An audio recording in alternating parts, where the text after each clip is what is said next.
بعض لوگ ماں اور باپ میں تفریق کرتے ہیں. آپ کی اماں اور ابا کی نہیں بن سکی, ان کی آپس میں ان بن ہے.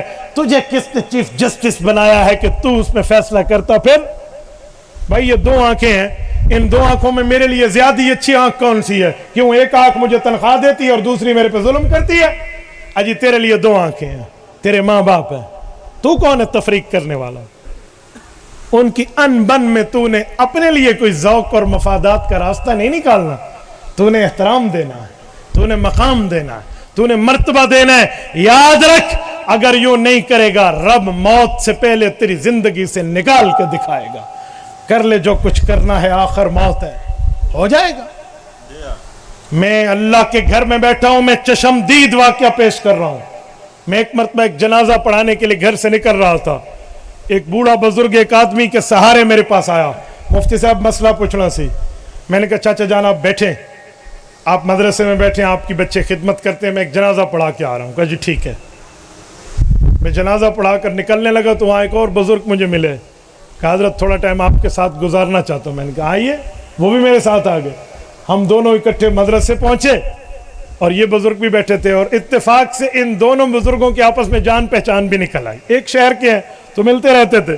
میں نے کہا جی دسو کی مسئلہ ہے؟ تو پہلا بزرگ مجھے کہنے لگا مفتی صاحب مسئلہ یہ ہے کہ مجھے فتویٰ لکھ دیں. میں نے کہا کیا؟ کہ میں بچوں کو حصہ نہیں دینا چاہتا, آگ کرنا چاہتا ہوں میری جائیداد سے, وہ کوئی کسی قسم کا کوئی لین دین ان کا نہیں ہے. میں نے کہا جی آپ بزرگ سائل ہیں یا مفتی صاحب ہیں؟ آپ فتویٰ پوچھیں, مجھ سے اپنے فتوے لکھوائیں تو نہیں, جو لفظ آپ کہیں گے میں وہ لکھ کے دوں گا. میں تو شریعت کے احکام کا پابند ہوں, جس طرف شریعت جائے گی وہ لکھوں گا, آپ کی چاہت اور منشا تو نہیں لکھوں گا. مجھے کہنے لگا جی ٹھیک ہے لیکن میرے ساتھ مسئلہ زیادہ ہے. میں نے کہا آگ کرنا تو شریعت میں نہیں ہے, آپ کیوں آگ کراتے ہیں بچوں کو؟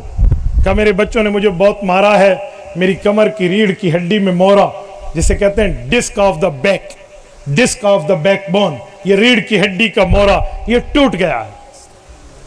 تو میں ان بچوں کو جیل کا منہ دکھانا چاہ رہا ہوں. وہ گرفتار تو ہیں لیکن اب میں ان کو حصہ بھی نہیں دینا چاہتا. میں درمیان میں سوچنے لگا کہ یار ان کے بچوں سے بات کی جائے, کوئی راضی نامہ کرائیں, کوئی باپ سے معافی منگوائیں, کوئی پاؤں پڑوائیں, کوئی تیسری لائن نکالو. یار کیا بات ہے, اس بزرگ کے ساتھ کیا ہوا؟ میں ابھی یہ سوچ رہا ہوں کہ اسی اسنا میں وہ جو بوڑھا میرے ساتھ جنازے سے آیا تھا نا, وہ اس بوڑھے کہتے تیرے ساتھ ٹھیک ہوا ہے. میں نے کہا لڑائی پڑ گئی ہے. اے ٹھیک ہوا تیرے نال؟ وہ کہتا تو نہ بول. کہتا نہیں ٹھیک ہوا ہے تیرے ساتھ. وہ لڑ پڑے. تو میں نے کہا چاچا تو اچھا میرے ساتھ ٹائم پاس کرنے آیا تھا, یہ لڑائی؟ انہوں نے کہا نہیں مفتی صاحب میں اسے جانتا ہوں, یہ وہ فلاں ہے فلاں, باتیں شروع کر دی. تو میں نے کہا کیسے جانتے ہیں؟ کہتے اس نے بھی تو اپنے باپ کو مارا تھا اور اس کی کمر کی ہڈی توڑی تھی, پوچھو اس سے, اس کے ساتھ ہوگا نہیں, یہ دن نکالے گا اللہ اس سے. میں نے جب اس بوڑھے کو دیکھا نا جو پہلے شکایت کرنے آیا تھا, اب وہ رو رہا ہے, اس کی آنکھوں سے آنسو جاری ہیں. قدر خاموش. کچھ ٹائم کے بعد وہ سر اٹھا کے کہتے ہیں مفتی صاحب یہ بندہ ٹھیک کہہ رہا ہے, مجھ سے غلطی ہوئی تھی, میری عمر 24 سال تھی, بس باپ پر غصہ آیا تھا, ہم نے اسے مار کے گھر سے نکال دیا تھا.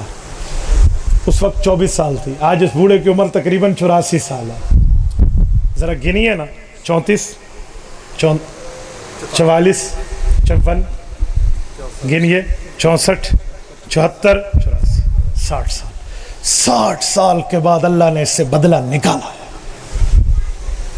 ماں باپ کی نافرمانی وہ ہے جو تمہیں موت سے پہلے یوں ادا کرنی پڑے گی. میرے دوستو کیا بیٹھے ہیں؟ میں ایک جگہ ایک گھر میں بیٹھا تھا, باپ بھی بیٹھے, بیٹا بھی بیٹھے, پوتا بھی بیٹھا, لڑائی پڑ گئی. وہ جب میرے پاس بیٹھک میں ان کی لڑائی آئی نا, تو بیٹا باپ کو کچھ بھلا برا بھلا کہہ رہا تھا. میں نے اسے سمجھایا, میں نے کہا آپ کا ابا ہے یوں نہ کہیں, بیٹا جوان تھا نا. تو وہ اپنے باپ کو غصے میں آ کر کہتے ہیں ابو آپ نے بہت غلط بات کی ہے میری بیوی کو. واہ بھائی واہ, تیری بیوی ہے, اس کی بہو نہیں لگتی, اس کا کوئی لینا دینا نہیں ہے, بہت غلط بات کی ہے, آئندہ بات کی تو میں تمہیں شوٹ کروں گا, ڈز ماروں گا, گولی ماروں گا. میں نے اس کا ہاتھ پکڑا, میں نے کہا بھائی تو نے تو کہا ہے نا گولی ماروں گا, تو نے تو صرف پرومس کیا ہے, ارادہ کیا ہے. یہ جو تیرا بیٹا ٹھہرا ہے نا اس بوڑھے کا پوتا, یہ وقت اگر اس پر آیا تو تجھے گولی ٹھونک دے گا. اس نے کہنا نہیں ہے, یہ سیکھ رہا ہے. آج دیکھ رہا ہے کہ ابا نے دھمکی دی تھی, میں نے کر گزرنا ہے, تو بھائی تھوڑا گزارا. تبارك الذي نزل الفرقان على عبده ليكون للعالمين نذيرا